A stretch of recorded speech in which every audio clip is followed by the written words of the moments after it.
Medication recalls are handled effectively.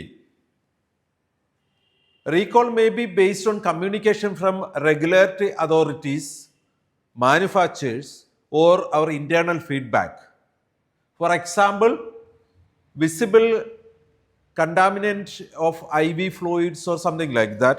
നമുക്ക് doctors ചിലപ്പോൾ ഈ മരുന്നിൻ്റെ എഫക്റ്റീവ്നെസ്സിലെ ഡൗട്ട്സ് പറഞ്ഞേക്കാം, അത് അഡ്വേഴ്സ് റിയാക്ഷൻസ് ഉണ്ടാക്കുന്നെന്ന് പറഞ്ഞേക്കാം. മൾട്ടിപ്പിൾ റീസൺസ് ഇൻറ്റേർണലി ഉണ്ടാകാം, അവിടെ അതിനുള്ള പോസിബിലിറ്റി ഉണ്ട്.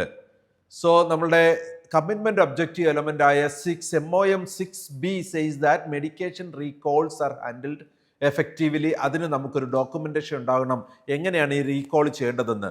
നമ്മുടെ ഇൻറ്റേർണൽ കാര്യങ്ങൾ വെച്ചിട്ട് റീസൺ കൊണ്ടാണ് റീകോൾ ചെയ്യുന്നതെങ്കിൽ അത് റെഗുലേറ്ററി അതോറിറ്റീസിനെ ഇൻഫോം ചെയ്യുകയും നമ്മൾ ഇൻറ്റേർണലി ഒരു ഡോക്യുമെൻ്റ് അതുമായിട്ട് ബന്ധപ്പെട്ട് ഒരു റെക്കോർഡ് കീപ്പ് ചെയ്യുകയും ചെയ്യണം.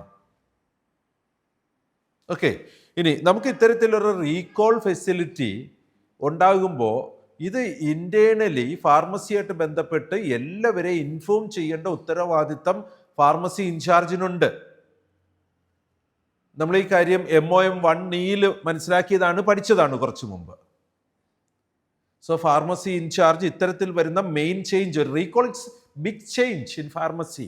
കാരണം റെഗുലറായി നമ്മൾ കൊടുത്തിട്ടിരുന്നതായിരിക്കാം ആ മരുന്ന്, അല്ലെങ്കിൽ പുതിയ സപ്ലൈ വന്നിപ്പോൾ സപ്ലൈ ചെയ്യാനുണ്ട് എന്ന് നമ്മൾ വിചാരിച്ച മരുന്നായിരിക്കാം. സോ അത് നമ്മുടെ ഗവൺമെൻറ് അതോറിറ്റീസ് ആയിരിക്കാം, മാനുഫാക്ചർ ആയിരിക്കാം, ഇൻറ്റേർണൽ ഡിസിഷൻ ആയിരിക്കാം.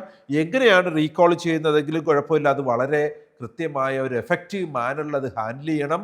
അതിന് ഡോക്യുമെൻറ്റേഷൻ ഉണ്ടാവണം, ഏതൊക്കെ മരുന്ന് ഏത് കാലഘട്ടത്തിൽ റീകോൾ ചെയ്യപ്പെട്ടു എന്നത്. Medication recalls are handled effectively MOM 6B.